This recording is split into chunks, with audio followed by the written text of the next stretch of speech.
नमस्कार मित्रांनो, माझं नाव विशाल आणि आपल्या A to Z या चॅनलवर आपलं खूप खूप स्वागत। आज चॅनलवर पहिला ब्लॉग असल्या कारणामुळे सर्व मित्र बोलले की आपण बिर्याणीचा प्लॅन करू, परंतु आपले साकुरे गाव लहान असल्या कारणामुळे दुकानात दुपारचे चिकन मिळत नाही आणि त्यात आमचे लहाने बंधू बोलले की भाऊ मी मटेरियलची व्यवस्था करतो, तू तितकं चिकनचं बघ। मग काय, यश उर्फ गोठ्या आम्ही निघालो मिनी दुबईला, म्हणजेच आपल्या पिंपळगावला। बाजूला दिसणारी आपली कादवा नदी पाण्याने कशी गच्च भरलेली आहे। आपली नदी व आपला निफाड तालुका नेहमी संपन्न असो हीच इच्छा।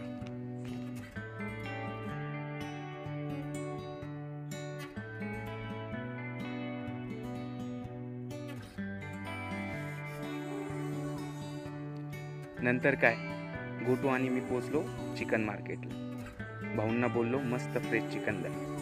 भाऊंनी पण मस्त 2 लेग पीस दिले। त्यात हर्षल भाऊंनी आधीच सांगितलं होतं की 1 लेग पीस मला लागणार। मग काय, चिकन घेतले आणि परत आपल्या गावाला रवाना। गावात परत येत असताना हर्षल भाऊ भेटले। सनी आणि हर्षलने सर्व मटेरियलची व्यवस्था आधीच करून ठेवली होती आणि पार्टीचा आनंद तर चेहऱ्यावर दिसतच आहे। त्यानंतर आम्ही आमचा मोर्चा गावच्या बंधाऱ्यावर ओढवला। निसर्गाच्या सानिध्यात जाऊन भटकंती करून आणि अशा प्रकारचा वनभोजनाचा कार्यक्रम करणे याची मजाच कुछ और है। निसर्गाने आपल्याला दिलेली प्रत्येक गोष्ट खूप अनमोल आहे, त्यामुळे आपण देखील निसर्गाची काळजी घेतली पाहिजे। त्यामुळे प्रत्येकाने एक झाड लावून ते वाचवलं पाहिजे। इथे पोचल्यानंतर खरे काम चालू होणार होते। गेल्या सर्वांनी जाळण्यासाठी लाकडे जमा केली। त्यानंतर मी माझ्या हाताने चूल उभी केली। बिर्याणीचा कूक मीच असल्या कारणामुळे सर्व मलाच करावं लागणार होतं। तसंच हर्षल, गौरव, सनी आणि गोटू यांची मेहनत पण तितकीच महत्त्वाची, हे मात्र खरं। आणि यानंतर चालू होणार होती ती बिर्याणीची सुरुवात।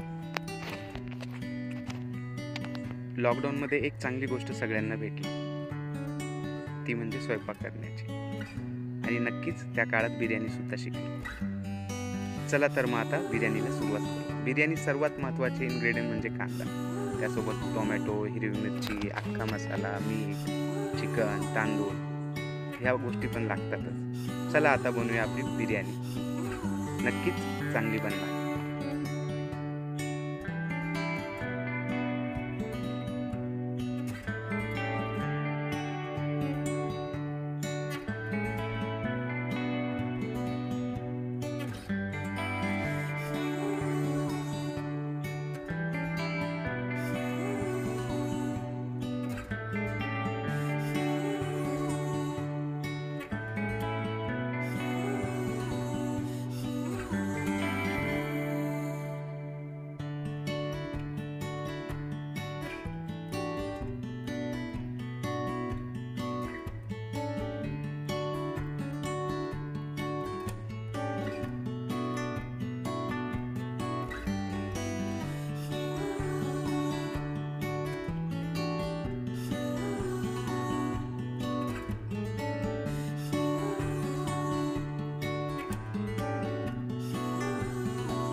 तर मित्रांनो, फायनली आपली बिर्याणी तयार झाली आहे। वासावरनं तर असंच वाटतंय एकदम स्वादिष्ट झाली असणार। तर चला मग मित्रांनो, आम्ही वनभोजन एन्जॉय करतो। आपण पण खुश राहा, आनंदी राहा आणि भेटूया पुढच्या व्हिडिओमध्ये। व्हिडिओ आपल्याला कशी वाटली नक्कीच प्रतिक्रिया कळवा। धन्यवाद।